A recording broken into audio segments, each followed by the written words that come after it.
So I think we've reached the official 3 o'clock start time at least by my clock. So welcome to everybody. Thanks very much for joining us for this webinar today about Project mBridge. My name's Helen Disney. I'm a Director of Blockchain and Digital Assets at the Realization Group, and we're hosting this webinar on behalf of the Digital Pound Foundation. It's one in a series of webinars that the Digital Pound Foundation have run since its inception 18 months ago.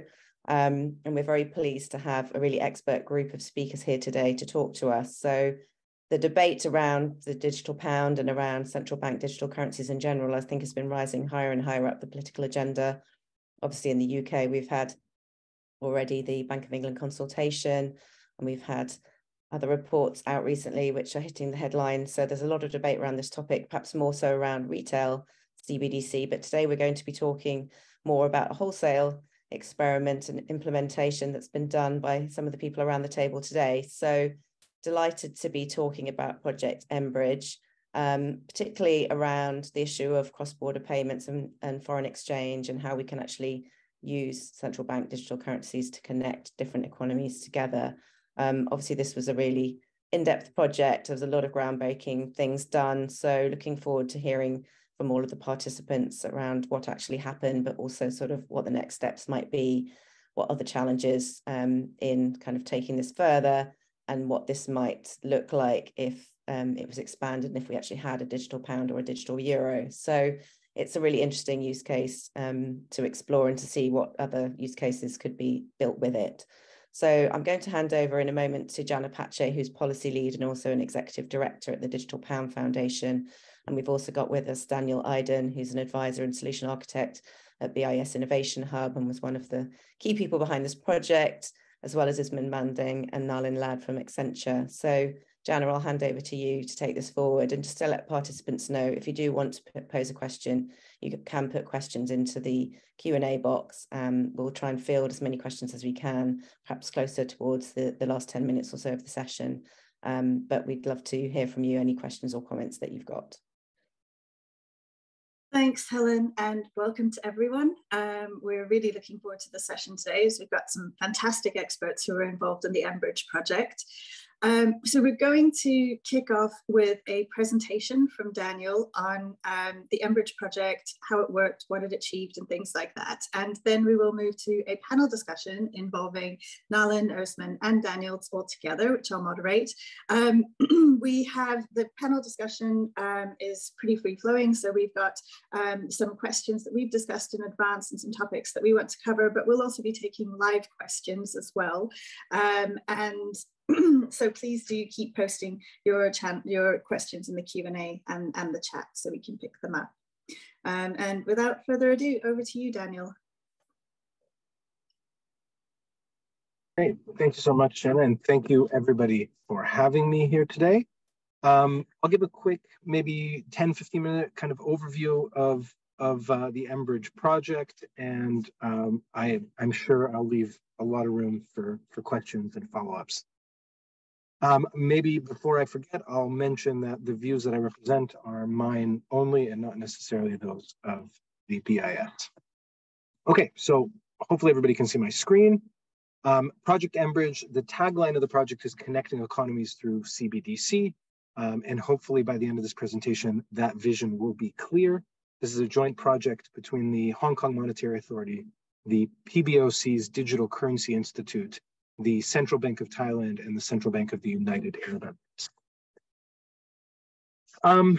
The vision of the project is to build a minimum viable product, so an MVP, and eventually a production-ready multi-CBDC platform for cross-border payments. There's 4 key points that I think this project hits on. The first one is to improve solutions for key pain points in international payments. The second one is to advance cross-border settlement in central bank money, so in M0. The third one is to support the use of local currencies in international transactions. I'm sure we'll talk about that more at length over the course of this discussion. And the fourth one is to create an opportunity for new and innovative payment products and services. We'd like to do all this while, of course, safeguarding currency sovereignty and monetary and financial stability. We would do those things by integrating policy, regulatory and legal compliance, and privacy considerations. And I'll elaborate on all those things as we go. The mBridge platform directly connects CBDCs of multiple jurisdictions using custom-built DLT that we've named the mBridge Ledger to support real-time peer-to-peer cross-border payment. So let's first just quickly talk about the membership and who's involved. So the BIS Innovation Hub sits at the center of the project and chairs the steering committee out of our Hong Kong center. And then we have each central bank representing a different subcommittee. So the HKMA represents the legal subcommittee, the CBUAE represents the business subcommittee, the Bank of Thailand represents the policy subcommittee, and the PBOC is the chair and representative of the technology subcommittee. So that's just a high-level overview of the internal project participation and governance.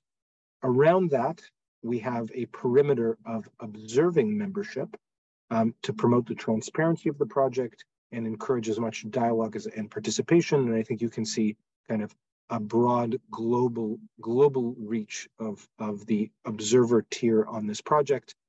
There may have been even a few more joiners within the last couple of weeks that may have not made it onto this slide deck yet.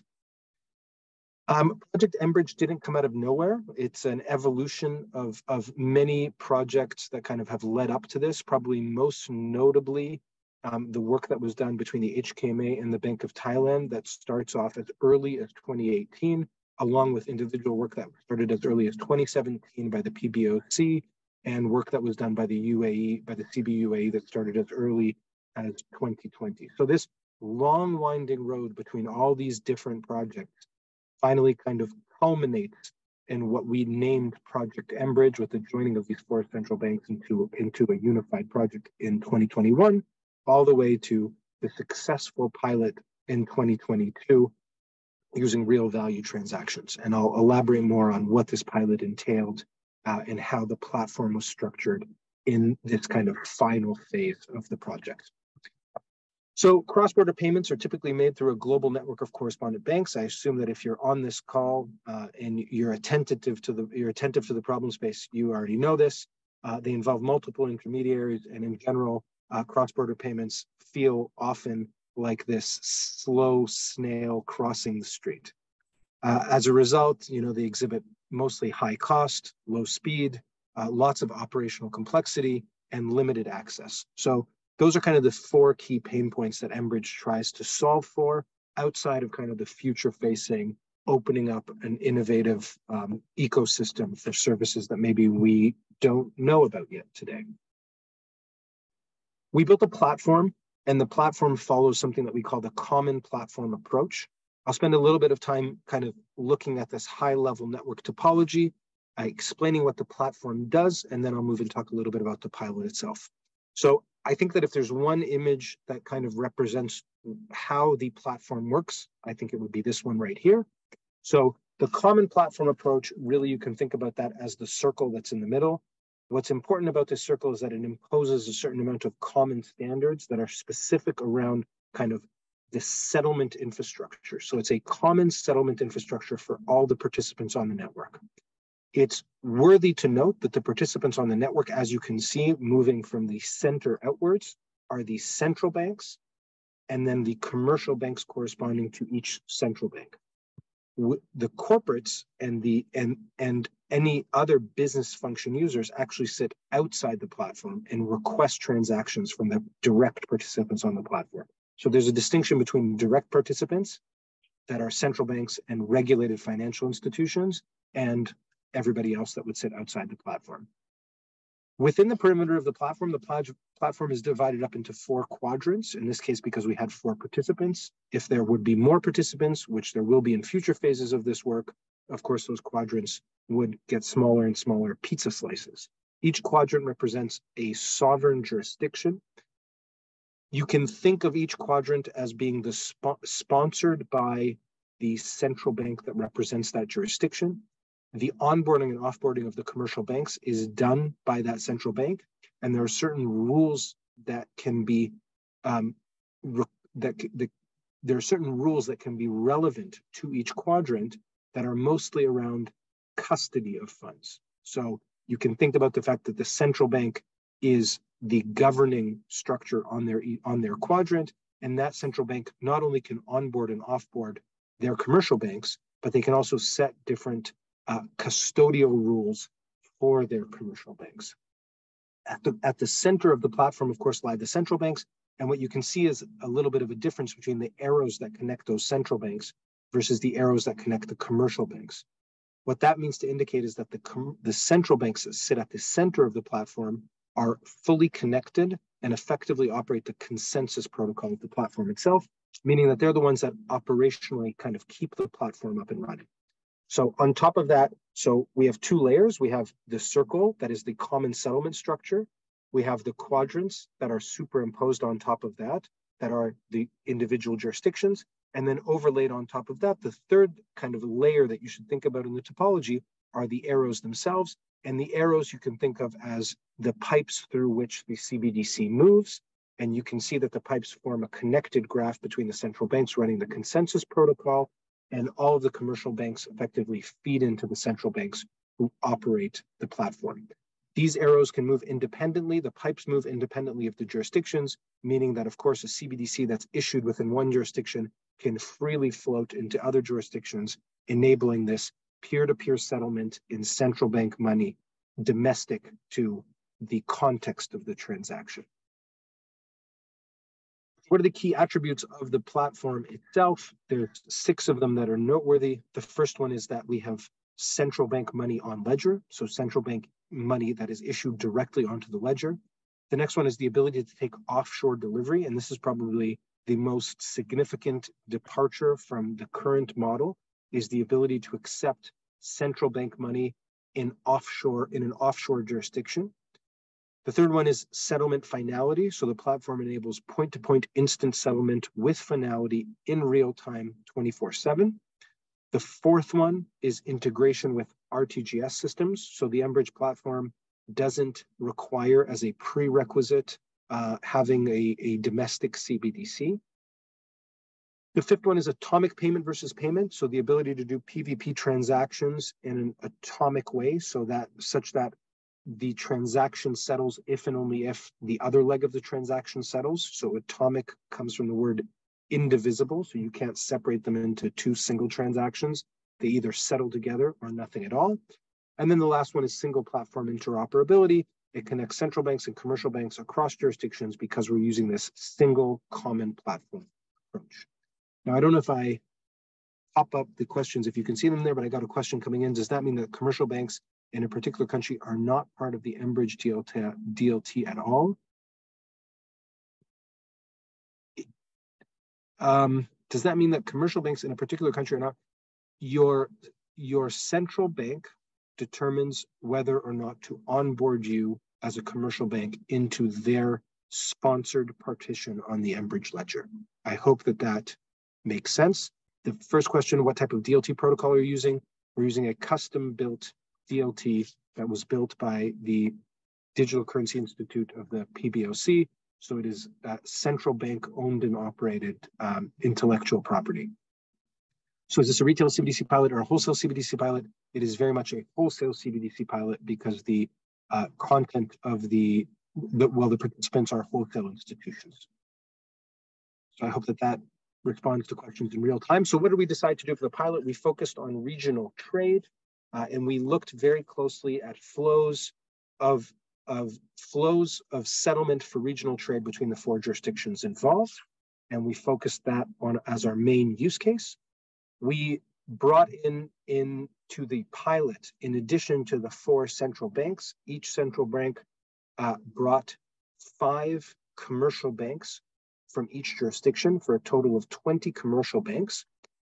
And what we did is we supported 3 different transaction types. The first transaction type is domestic issuance and redemption. This means that every commercial bank could effectively swap its reserves for central bank digital currency on the platform. The next type of transaction is a cross-border payment using a domestic CBDC. So this is a simple one-way push payment from one jurisdiction to the other. And we label it as domestic CBDC because it is domestic with respect to either the payee or the payor. And the third type of transaction is a cross-border FX, payment versus payment. This is an atomic transaction with an if and only if condition between two currency pairs. So these are the building blocks of the transactions that were supported on the pilot. And over the course of 6 weeks, we ran these real value transactions on the platform. And this is kind of a summary of the statistics of the pilot itself. So the number of transactions, if you look at the totals in the right-hand column, you can see that the number of transactions in terms of issuance and redemption are split into issuance, redemption, payments, and PVP transactions for a total of 305 transactions over the course of the 6-week pilot. And of course, normalized in value, normalized to US dollars, there was just over $46 million transaction over the platform. Of course, this was all done in domestic local currencies, and you can see the individual breakdowns on the left-hand side. I think what's important to kind of take away from the pilot, aside from just kind of the dry values and volumes of transactions, is, well, I guess the first one is just kind of the volume of the value that was moved through the platform. It was set a precedent in terms of multi-CBDC pilots moving real value. But I think what the animated diagram on the right shows you more importantly than that is that we were able to enact 41 unique cross-border peer-to-peer linkages over the course of the pilot. The colors and the arrows of the graph indicate the actual currencies. So for example, purple represents Hong Kong, red represents mainland China, blue represents Thailand, and green represents the CBUAE. And if you think about this as a fully connected graph and supporting this peer-to-peer functions, one of the things that we try to focus on is how can we promote interconnectivity between the participating financial institutions. Now, 41 may not seem like a lot. There's still a way to go if we think about what this could look like as a fully connected graph. But I think in the context of a 6-week relatively short pilot that was limited by actually having to settle for real trades, 41 is a quite respectable number for the task at hand. So if I think about the technology, maybe very briefly, probably the most important thing to look at is these layers in the stack. You have a basic service layer that includes kind of your data transmission protocols and things that have to do more with deployment than anything else. A blockchain layer, and this is where a lot of the new intellectual property and build happens. So it's a bespoke DLT architecture that was really built for purpose for this kind of wholesale cross-border use case. A data layer that is largely unsurprising, relational database, file storage, things like that. An application layer, a lot of interesting things going on in the application layer, wallet management, privacy protection, a transaction engine that connects between the access layer and the data layer and the blockchain, authentication modules, things like that, and an access layer that ultimately has a web front end, some gateway controls, and an API. For technical people in the audience, if you're scanning through this quickly, I think the thing that will jump at you immediately is that a lot of the technical implementation is done on tried and tested software, often open source software. Maybe there's some differences with some new things that we built, like this blockchain consensus protocol called Hot Stuff Plus, and a few maybe interesting kind of smart contracts that were put in the application layer. Happy to take any questions on that as we go through the discussion. This is what a screenshot looks like of the front end. We've discussed this briefly. So CBDC key operations, issuance and redemption, payment, and FX PVP. We talked about that already. Supervision and compliance features, we haven't really spoken about that yet. That's more on the central bank side. So real-time transaction monitoring for your currency, balance threshold limits for your jurisdiction, and transaction threshold limits for your jurisdiction. That maybe ties in a little bit to the layering and the topology that I presented earlier. And then lastly, I think something that's important to note, but maybe we won't go into too much details on the implementation, is that transaction visibility is limited to relevant counterparties. So even though in the picture, you can see all the central banks connected at the core of the platform, effectively operating the consensus of the platform, central banks would not know about transactions that were not contextually relevant to their jurisdiction, meaning that central banks will only be able to view the details of a transaction that happen with commercial banks in their own jurisdictions. Maybe kind of casting an eye to the future, the roadmap for mBridge, which we're well on our way in for 2023, is probably best broken down into the three following categories. So we're developing further legal frameworks for the participating jurisdictions, and kind of platform terms and conditions that will be shared amongst all the participants. The next one is looking at decentralized deployment, so doing deployment within each country that's operating on the ledger, including better understanding the remit and the structure of any type of centralized governance role.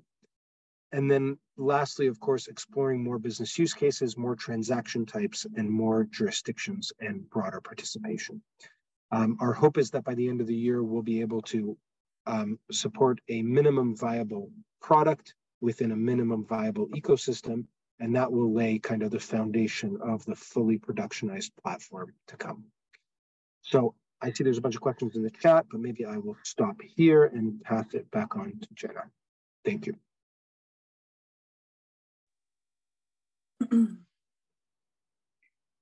Thanks so much, Daniel. That was super interesting, and I think there's a lot that I'd like to dive into, as well as covering off some of the questions.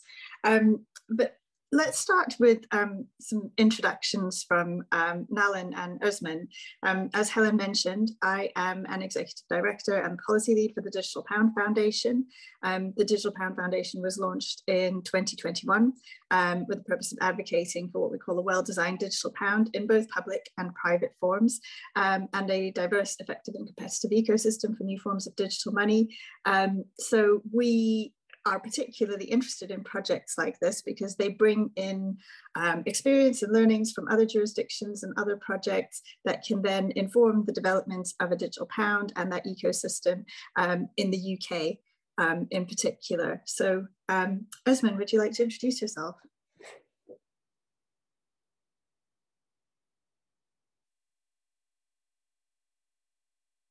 Thank you, Jana. Sorry.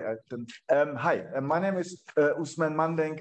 I am a senior advisor to Accenture and have been co-leading its CBDC campaign globally, have been involved in a number of CBDC projects, including mBridge.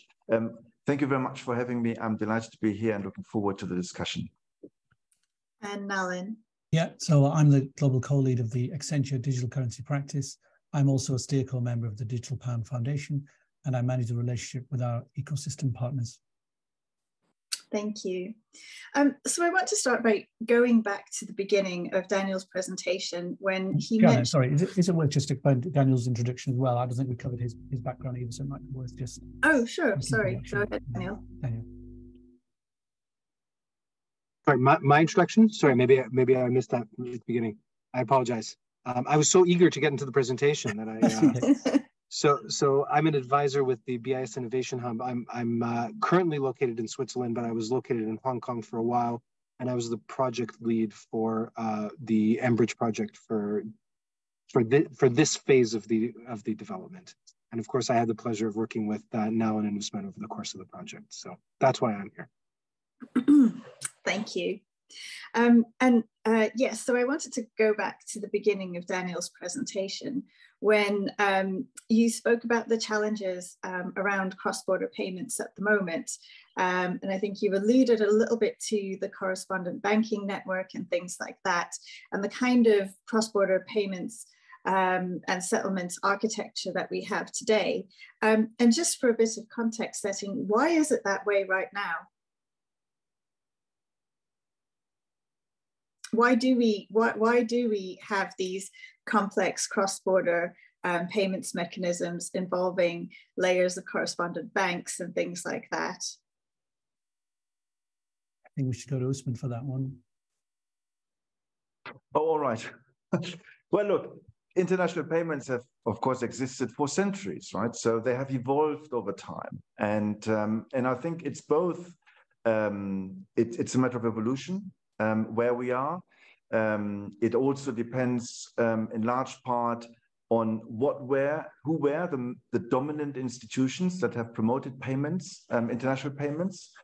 Many of those were institutions that are American institutions.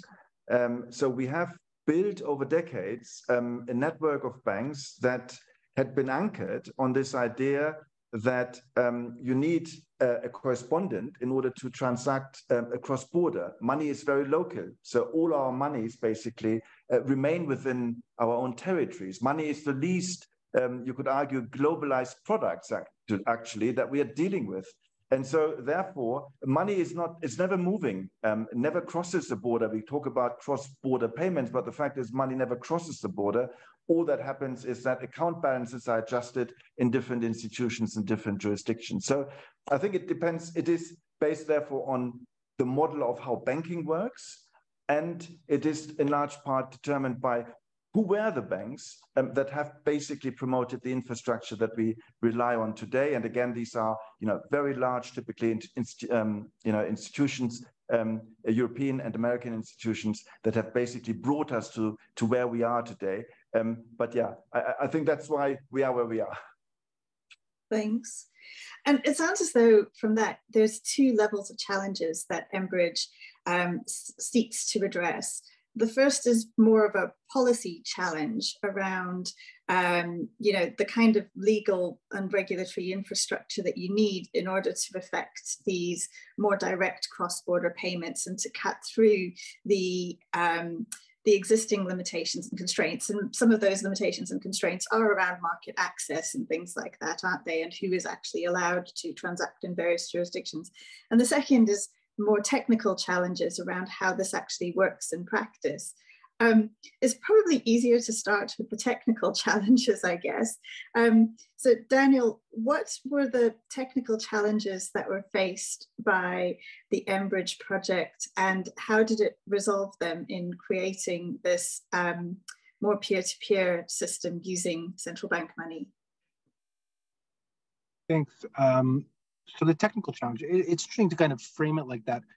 I mean, the technical challenges of today's payment systems are ultimately settlement all happens within a domestic context. So anytime you have cross-border payments, you're ultimately coordinating between multiple points of settlement. So if you're doing, for example, a pound-dollar transaction, you're connecting between two different settlement systems that are actually not connected at all, right? And there's a lot of risk, and there's a lot of risk that's derived from that, and there's a lot of reconciliation and timing issues that are derived from that as well.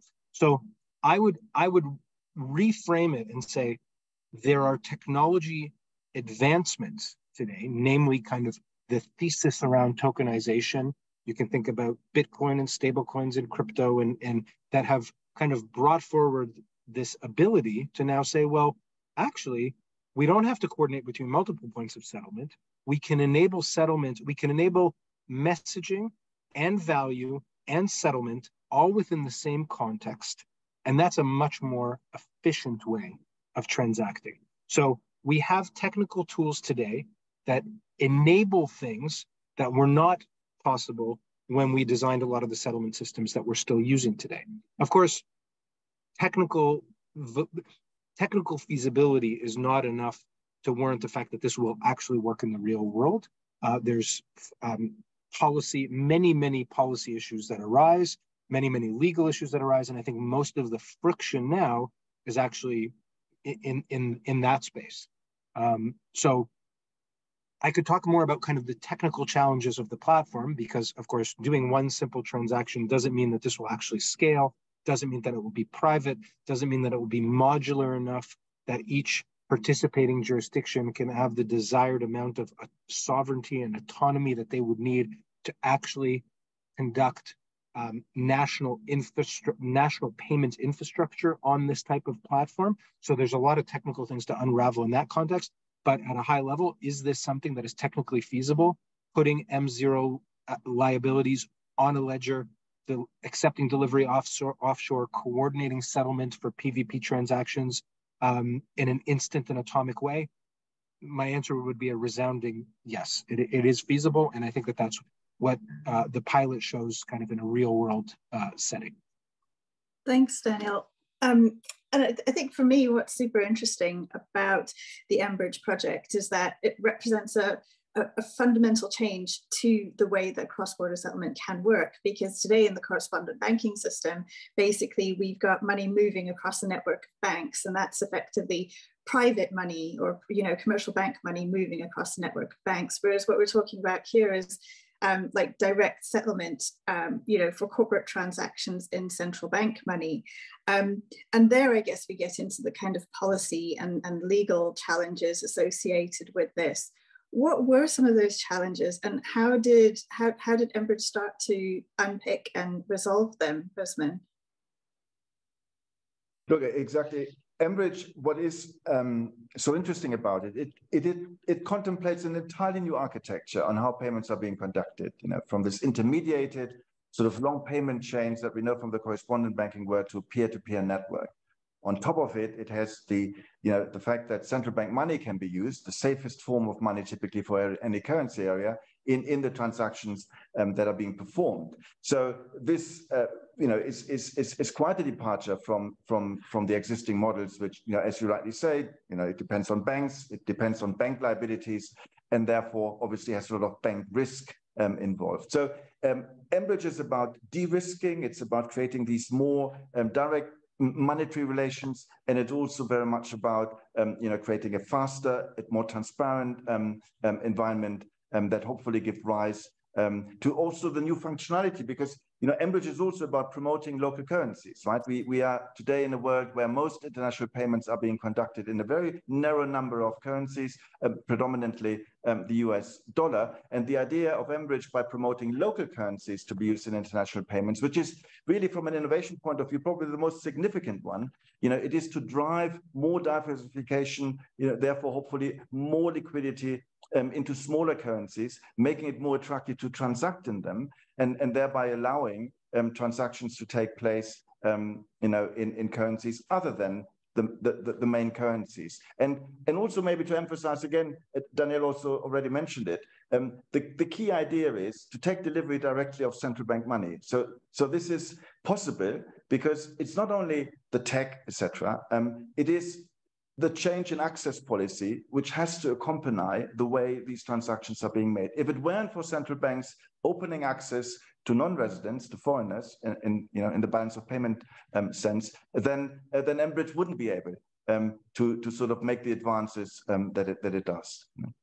Okay, and I want to kind of come back to that question about the benefits of settling in local currencies and what that can bring and things like that. But first of all, we've had a couple of questions around this idea of CBDCs and money crossing borders. And someone's asked, given in today's cross-border payments model, money does not truly cross borders, and now mBridge is suggesting a common network where CBDCs can cross borders, what are the challenges we can encounter, like financial stability and things like that? And I guess other monetary policy implications here, where central banks might need to set limits on transactions that are affected in this way, or things like that.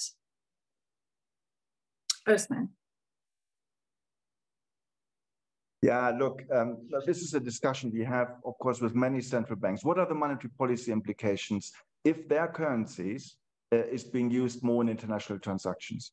Now, this is a long debate amongst central banks. Some central banks have always been reluctant to allow their currencies to play a more international role. Notably, the German central bank, the Bundesbank, has been famous for being against any internationalization of the Deutschmark. We had on the other end, we had the Bank of Japan in the 80s through the free yen account that has always promoted the internationalization of the yen. China today is very much promoting the internationalization of the renminbi. To me, to be honest, the economics are very weak when it comes to, will this impair the effectiveness of monetary policies if foreigners held more balances abroad? It will in large part depend to what extent are foreigners reacting differently to monetary impulses that are meant to obviously influence domestic monetary conditions. But I think as long as foreigners hold instruments that are interest rate sensitive, it isn't clear to me that you need to see that there's asymmetry between foreigners and domestic agents. Therefore, you know, and this is very, very high level, but you know, the economics do not seem to support the view that the fact that CBDC can accumulate over, you know, abroad can lead to a less effective monetary policy, or let alone financial instability. Okay, and let's go back, take a step back a little bit to how it all actually works. I was really interested, Daniel, in what you said about the mBridge not requiring there to be a domestically issued or domestically used CBDC. Basically, it sounds as though the CBDC that's used for the mBridge platform is almost specifically created for that purpose and could sit next to like a domestic retail CBDC or even some other form of wholesale CBDC as well.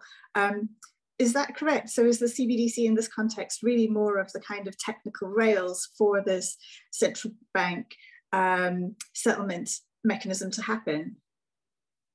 Yeah, I think in general that's correct. The idea really was to kind of decouple any domestic prerequisites from the idea that you could plug into mBridge and use mBridge to facilitate peer-to-peer cross-border transactions in central bank money. So if you think about it like that, you could say, well, maybe I have a simple RTGS in my country, and if I want to plug into mBridge for the purpose of cross-border transactions, I can do that both from a technical infrastructure standard. So the mBridge platform would integrate into your RTGS system. You can define certain kind of escrow accounts within your RTGS system, and then by virtue of moving money from your reserve account into your CBDC reserve account, that would effectively either automatically or manually trigger an issuance onto the platform, and then that money would be effectively kind of pegged one-to-one against that reserve account, and then the money could circulate freely on the platform, at which some point it would come back into the domestic system and be redeemed on behalf of those kind of escrowed reserves. So the idea was really to lower the barrier of entry. And I think even through the pilot with the 4 jurisdictions, we saw different levels of maturity with domestic CBDC arrangements. For example, the PBOC, of course, is running the ECNY, the retail ECNY project. They integrated directly into that, and they effectively had 2 versions of the digital RMB. The domestic version run on the pilot domestically, and then plugged into that, the mBridge version that was kind of an international or global version of currency. In other jurisdictions, they plugged it in directly to the RTGS, or in other jurisdictions, it was manual. So the idea was really just to lower the barrier of entry and to not have to necessitate a cross-border arrangement on any type of domestic arrangement. I think that this also follows kind of the policy choices as well. Just decoupling these 2 systems enables you to make policy choices that are distinct between domestic systems and international systems. Which is really valuable in that you can foresee a future in which, an mBridge type solution is introduced for more efficient cross-border settlement, and that's completely decoupled from any participant's own plans for domestic CBDC or anything like that, right? Yeah. Yeah. So how does mBridge compare with other wholesale cross-border solutions like CLS, for example? What benefits does a CBDC settlement solution bring to the table? I hope this is our last question of the panel, because I know Usman can talk about this all day. But Usman, I'll pass it on to you for this, and maybe I'll supplement. Yeah, look, CLS, yeah, that's interesting. Look, my view would be, and maybe this is a tad too disruptive here, but my view would be CLS Bank exists because of the current system we have today, where a correspondent banking system, right? So CLS is coordinating 2 transactions in 2 countries in 2 large value payment systems simultaneously, right? Brings enormous advantages when it comes to a process of clearing and netting. So the amount of currencies that need to be transacted actually is very small compared to the volume that is being transacted during the day. The question is, with a CBDC that can be exchanged directly, principal for principal, in the sort of the instant and atomic transaction that Daniel has described earlier, where there are no open positions the transaction becomes completely riskless, right? Because it's instant and atomic, both parties are never short liquidity, right? So they're always gross settlement system. Pardon? So in the mBridge settlement system, exactly, yes. in the mBridge settlement system, right? So they're always long liquidity. And then if they are always long liquidity, then the question is, do we actually need the volume, the stock of money that is now being transacted, through the foreign exchange market? So I think we are only starting to explore the properties and the impact it will have on liquidity. But for me, this is really where the frontier of the innovation is. Not only are we changing the architecture and monetary relations, but also the possible implication it can have on liquidity. And I would argue, therefore, that a platform like mBridge is far superior to a CLS, should be a far more efficient way of conducting, large international foreign exchange transactions. And so I would think that a CLS may have to rethink its business model. I know this is very provocative, but I think the innovation with mBridge really was or is. And we have pioneered this in Project Jura with the Central Bank of France and Switzerland, right? This is where we laid the foundation for the direct delivery of CBDC by to non-resident entities, right? It is because it is a complete departure of the current system that I think we are now pioneering what could be a true and meaningful improvement on how international payments are being made. So yeah, my view would be whatever we have today is inferior to what we may have tomorrow. No. Maybe I can add a little bit to that. I would definitely support the narrative that whatever we have today would be inferior to what we're building tomorrow. Otherwise, I think we can all go home. But I think the point that Usman's making around liquidity and liquidity shaping desirable effects rates, I think cannot be understated. So even though at a face level, CLS and mBridge you could maybe compare, you really need to look and say, well, even though they're means to the same end, CLS does clearing and netting in commercial bank money, clearing and netting. mBridge does real-time instant gross delivery in central bank money. So at that level, they almost couldn't be more juxtaposed to each other. Which one is better? I think we'll need to see as we kind of scale up these type of platforms if they can achieve the same type of liquidity that a CLS like infrastructure achieves.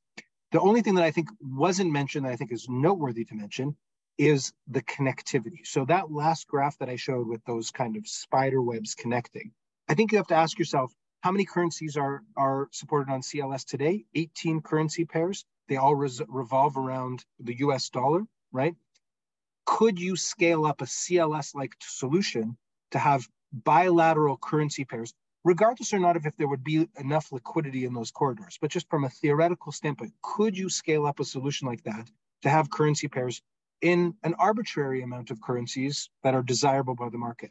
And I think that if you look at the inner workings of how CLS works, the answer is probably not. Whereas the foundations of mBridge are such that you should be able to scale this up into an arbitrary amount of currency pairs without adversely affecting any of the other currency pairs. So they're all mutually disjoint with each other. It is bilateral, common platform, fully connected. And I think that that's a vision of the future that is likely better than the patchwork that we have today. Mm. And that raises some also really interesting questions about liquidity and price formation and things like that, I guess, which we probably don't have time for today. We've got lots of really good questions coming in. So I have two more questions, and then what I'll do is go through some of the audience questions. So first of all, I mean, I think the value of something like mBridge for sort of emerging market currency pairs is something you've explained really well, given that the current cross-border payment system is hugely inefficient for many of those, and given that they're excluded from CLS in those currency pairs and things like that. But what might an expanded mBridge look like, for example, if a digital pound or a digital euro were to join it, given that those currencies are very much already part of the more efficient bits of the cross-border system today, what value would there be for a pound or a euro to join something like mBridge?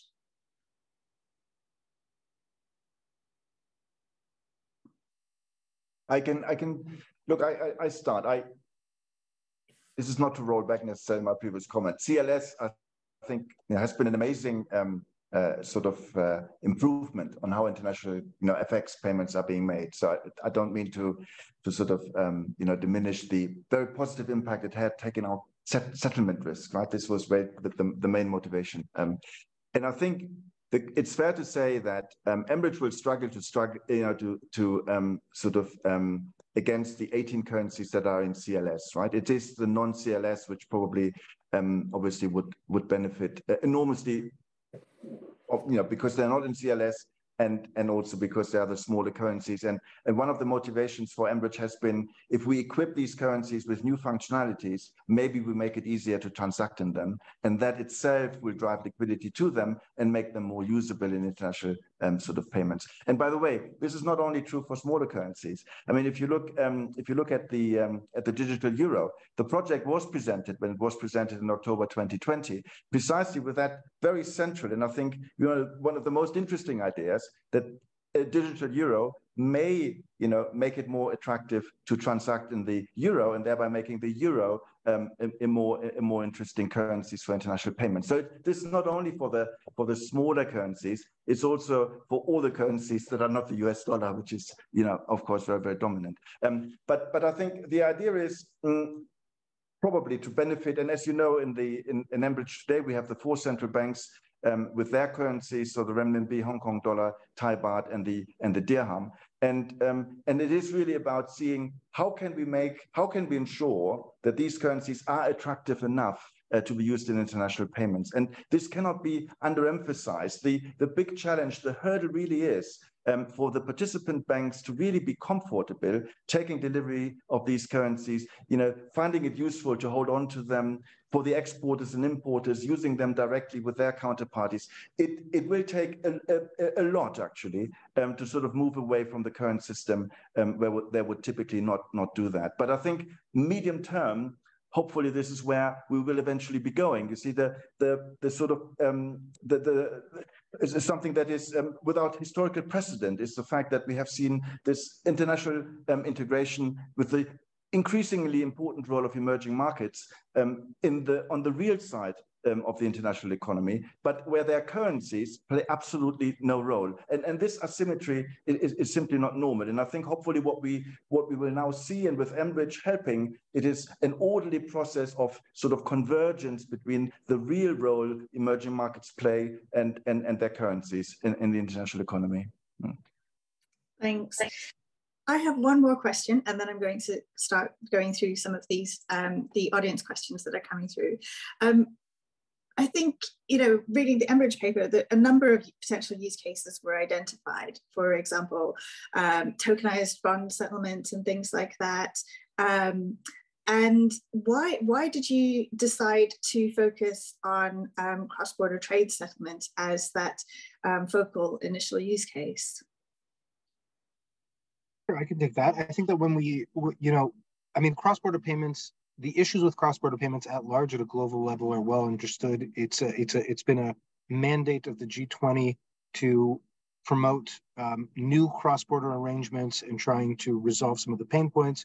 I think with mBridge, what we tried to do is be more regional and really look at the jurisdictions involved, understand what motivates their cross-border flows and focus in on that.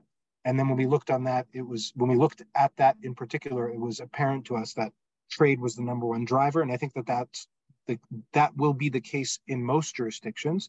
The second motivator for cross-border monetary flows is usually capital markets. So I think that would be kind of a second, and then everything else would follow from them. So it was really more about just the magnitude of the impact in terms of value and volume that drove that decision. And of course, it's very relevant to the participants involved. There's a lot of cross-border trade arrangements between them, and that would be the first thing that would provide value to their economy. So it was a little bit of a no-brainer. Okay. I'm going to start going through some of the questions, and there are some really good ones. Where possible, I'll try to group them up a little bit. But there's one on settlement finality. So what supports the finality of the payment versus payment effected by mBridge? Would the DLT ledger or mBridge system need to be formally designated in each jurisdiction potentially as being in scope for finality protections? That's a great question. I can take that, and I'm sure Usman will have something to add.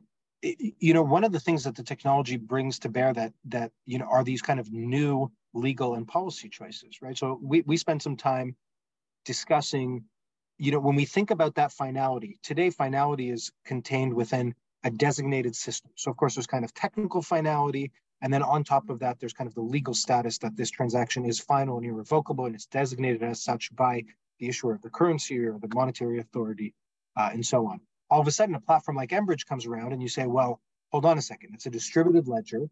It's deployed in each jurisdiction. It's peer-to-peer settlement. So does that mean that the settlement happens within each jurisdiction? And then maybe, as suggested in the question, you would need to designate finality in each jurisdiction, or maybe actually the platform in its entirety is kind of offshore with respect to all the participants. So you could almost think of the platform as being almost in some type of kind of offshore region that is offshore with respect to everybody, and finality is kind of centralized in the context of this distributed platform. And maybe it's enough to just grant the platform finality in that context. And I hinted at it a little bit when in that second bullet point at the end, was figuring out if there is any centralized type of governance role or legal role that would be required to take a platform like this from a kind of ring-fenced, time-boxed pilot into a full production type system. And this point around legal finality,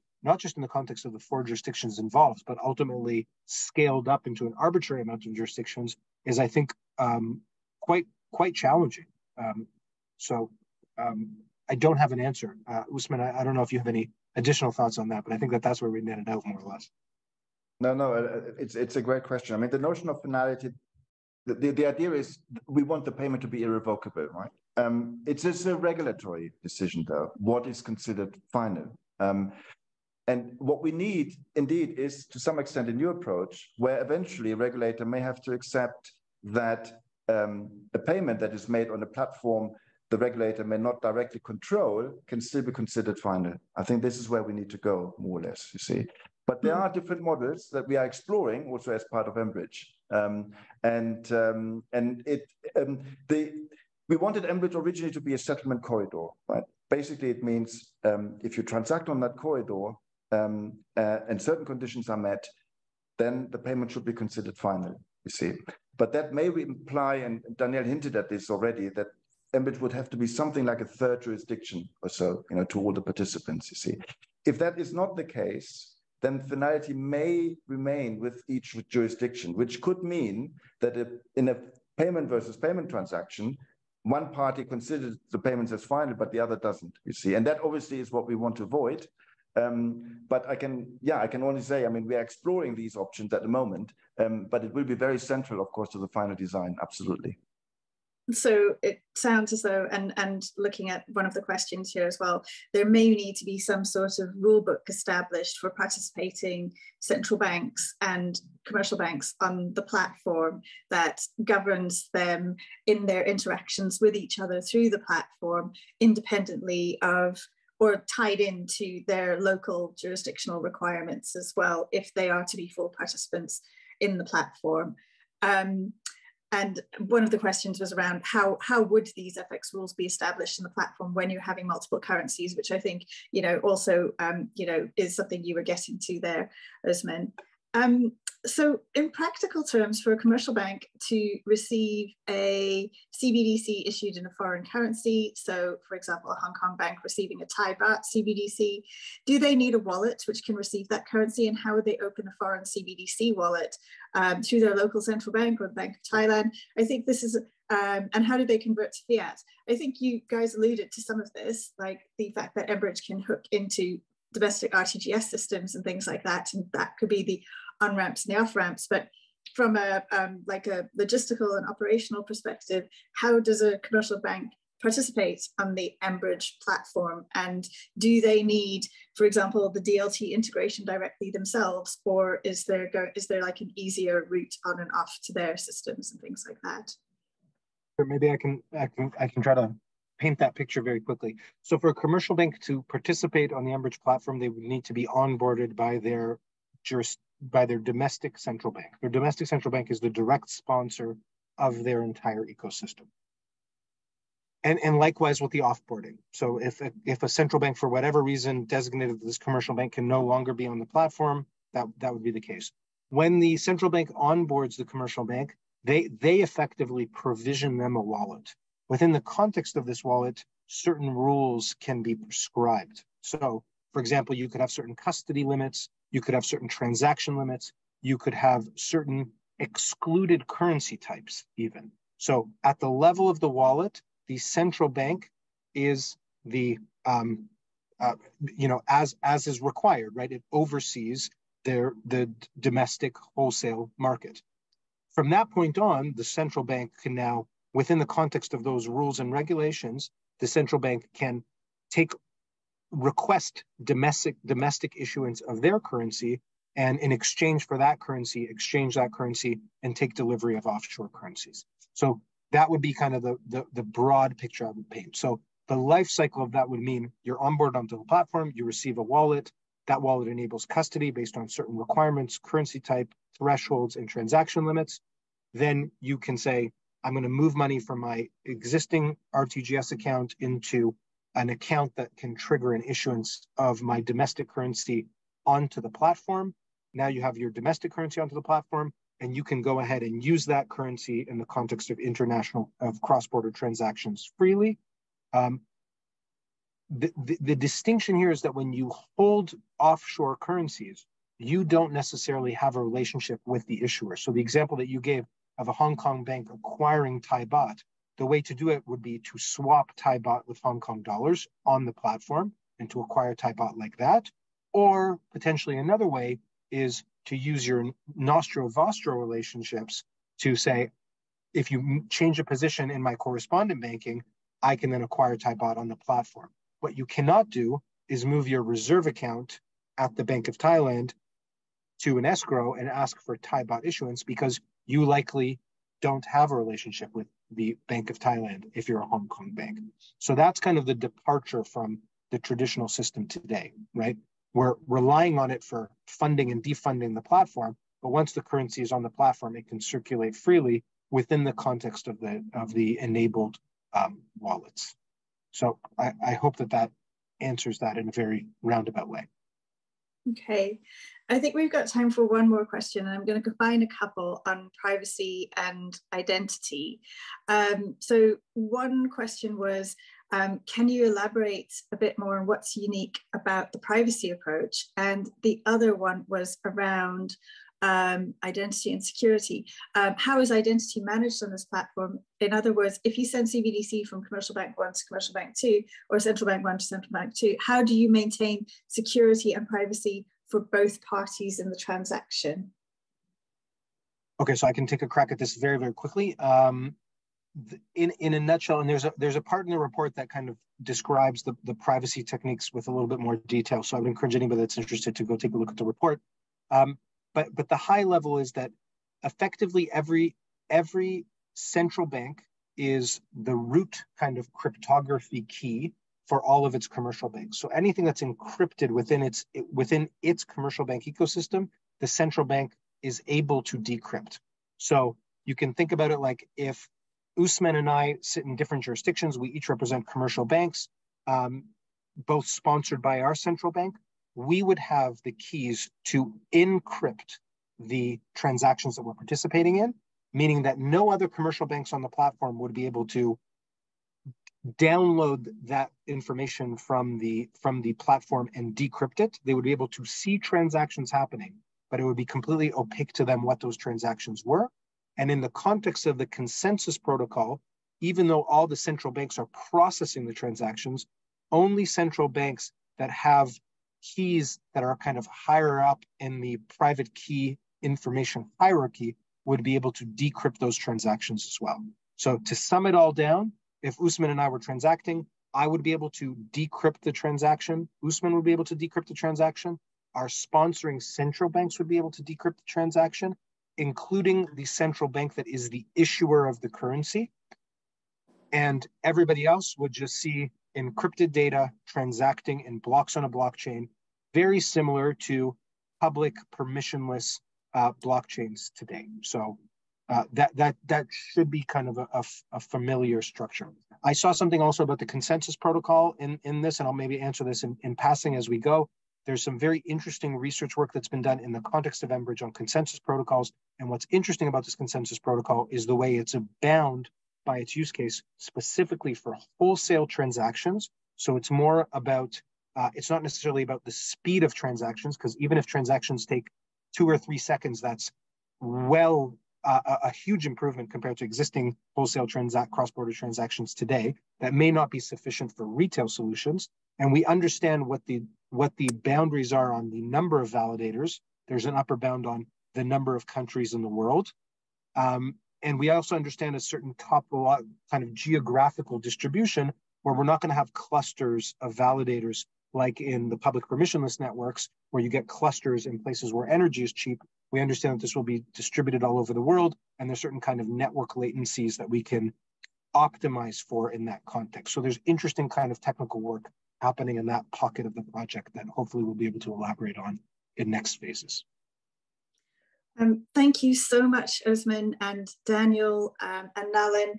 I think, unfortunately, we've gotten to the end of the session, but this was super interesting and very engaging. And I know that we have lots of disappointed audience members because we didn't get around to all the questions. So we're going to publish a write-up. I think what we might try and do is Helen's captured all the questions, and maybe we'll send them around and see where we can get some additional materials and resources that can, answer some of those questions from the people who participated in the project afterwards. Thanks so much, everyone. It sounds like we could have an entire future event on like the future of cross-border payments. So maybe we should do that.